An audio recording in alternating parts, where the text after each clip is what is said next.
While Inside Out 2 continues to dominate the box office and save Disney's behinds for a little longer, a film originally set to be distributed under Disney's 20th Century Studios has premiered, distributed instead by Focus Features after pinning a deal with production company Regency.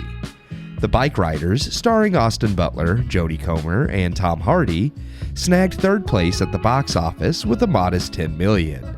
Considered a respectable release for an art house film, and comparable to past Regency and Focus Features releases such as The Northman, the film's $35 million budget, however, may stop it from being an ultimate success financially, respectable opening or not.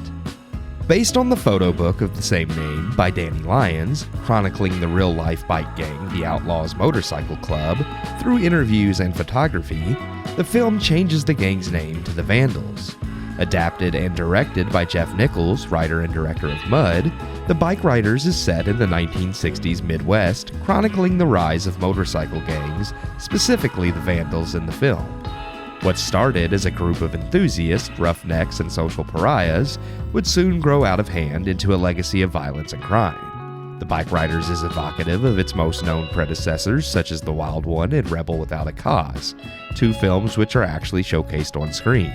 And while the movie evokes touches from other similar works, such as Easy Rider or even Sons of Anarchy, it never surpasses these inspirations or offers anything unseen in its predecessors. The Bikeriders is fairly straightforward, both in its story and how it handles its characters. Scenes are plucked straight from the interviews and photos held within the book it's based on, and while it doesn't offer a lot of depth, it does at least maintain a feeling of authenticity. The movie is very much what you see is what you get, an attempt at the romanticization of rebel bike gangs long gone from cinema, something created within the films I had previously mentioned. In some ways, the movie's simplicity and failure to evoke strong emotion worked for me. The film, after all, is a story that shows the rise and fall of power and control, from a gang with a loose code of morals to everything people feared biker gangs were to begin with. With this comes a failure to recreate the romanticization of better films, a slightly lackluster attempt that, while unintentional, does kind of showcase the nail in the coffin of that era.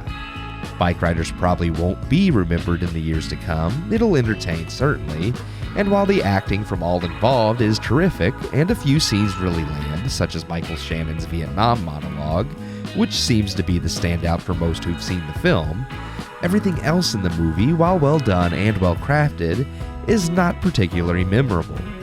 An ode to a bygone era that, while interesting and devoid of any of the usual Hollywood BS thrown into modern movies, just doesn't leave a huge impression.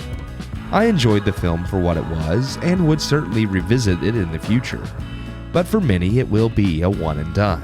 That said, I give The Bikeriders 3 out of 4 stars.